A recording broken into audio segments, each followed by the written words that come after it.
We're going to move on and offer loving kindness to a neutral person. A neutral person is like the proverbial stranger. We don't particularly like or dislike them.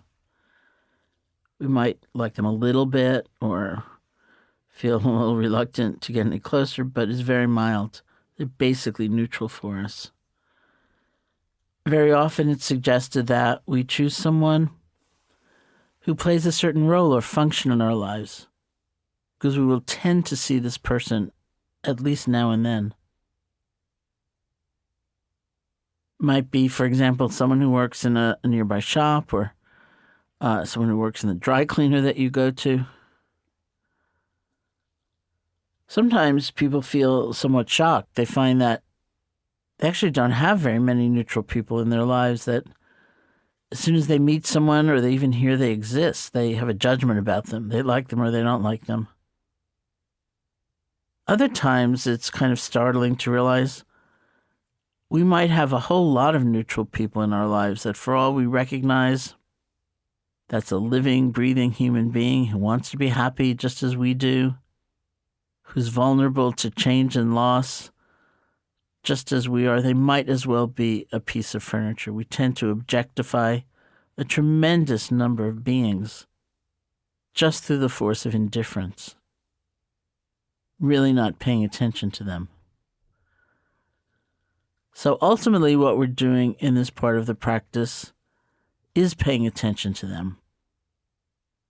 We may not learn more of their story or their situation, their triumphs and their trials, but by the very fact that we are not looking through them, but we're in effect looking at them, we're holding them in our hearts and wishing them well, something shifts, something changes. We begin over time to have a sense of being on the same team, where that divide of self and other and us and them exists when it's practical, when it's realistic, but it doesn't imprison us into the kind of loneliness and estrangement and sense of disconnection we may live with nearly every day. We choose someone who is fairly neutral for us, and we offer the phrases of loving kindness to them. In the beginning, it can feel kind of drab because there's not a great emotional resonance necessarily, and there's no hook. But it's fascinating to watch just the force of attention and what that can do, especially if you pursue this practice over time and you then run into this person now and then. To see, do they always feel like a stranger? Maybe that ceases. And fascinating to note that even without knowing any details of their lives, there's much more of a sense of we. Like we're kind of in this together, sharing this earth together, meeting up in this day together. Then there is a sense of alienation and discounting. This is a big part of the experiment, noticing that indeed loving kindness is an emergent property of paying attention. When we do pay attention fully, when we're really present with someone, even holding them in our minds and our hearts, paying attention that way, something does shift. And it's not through fabrication, it's not through insisting we feel a certain way, it's not through coercion, but rather through the very fact that we're paying attention differently, everything changes. If we're not simply disconnected and sort of in a dream world when interacting with strangers, very often we're caught in a kind of self-preoccupation, so we might hardly even notice them. More often our minds are running like, what do they think of me? Do they like me? Do they like me more than they've ever liked anyone they've ever met before? Oh no, I said something stupid. They hate me. And in that kind of isolation, we miss so much about one another. And because we're missing so much, we feel even further disconnected.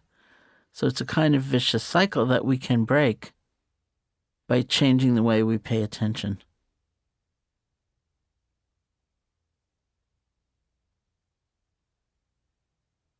You can sit comfortably. Let your energy sink into your body, relax. See if there's a neutral person that comes to mind. Perhaps someone who works at a store that you frequent or you tend to run into as you commute, whatever it might be.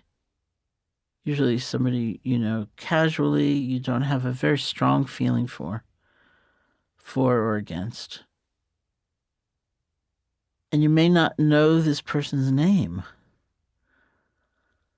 but you can get a feeling for them as though they were right here in front of you. Perhaps an image of them, or just a sensibility.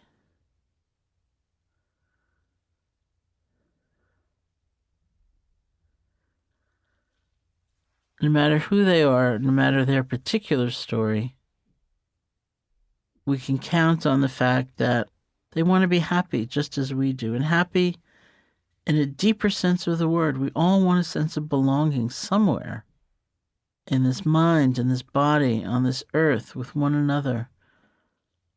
We all want a sense of home somewhere. We all want to be happy, and we're all so vulnerable. So here's this being in a world where we know life can change on a dime, and we want to be happy, and we often have no clue or very little clue as to how. See what happens as you offer the phrases of loving kindness to them. May you be safe, be happy, be healthy, live with ease.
Be safe, be happy, be healthy,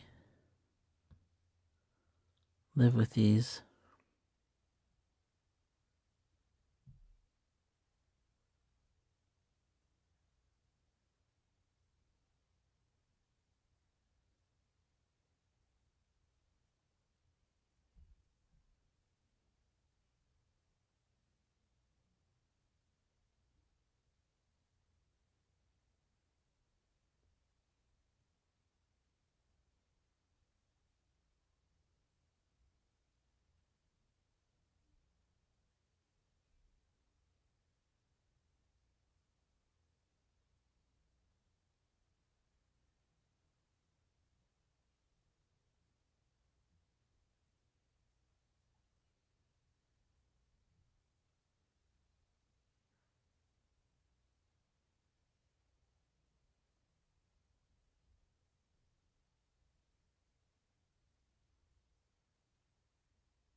May you be safe,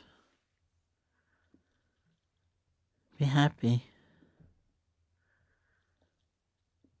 Be healthy. Live with ease.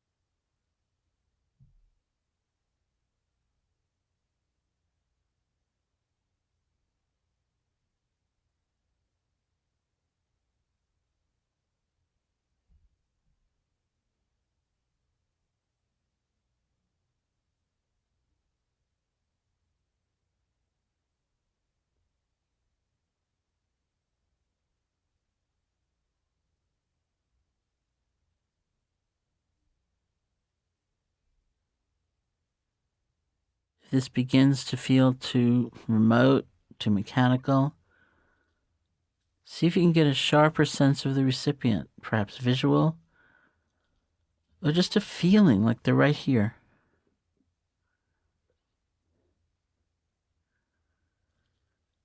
You can reflect on the fact that all beings want to be happy, every single one of us. That all beings are vulnerable, no matter what our lives look like right now. And on the basis of that recognition, go back to offering the phrases of loving kindness.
You needn't insist that you feel a certain thing at all, but switch the way you're paying attention to include rather than exclude, to connect rather than be alienated from, and see what happens.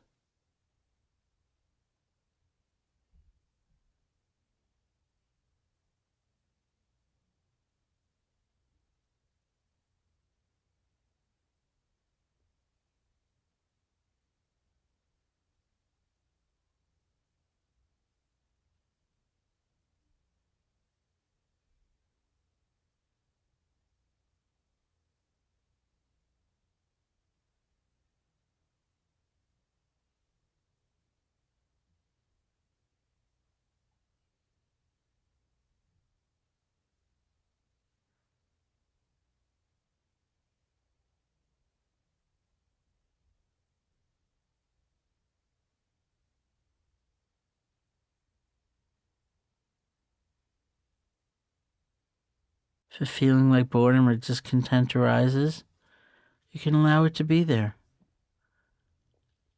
You needn't follow after it, nor try to push it away. Just recognize what's happening. Bring your attention to the phrases.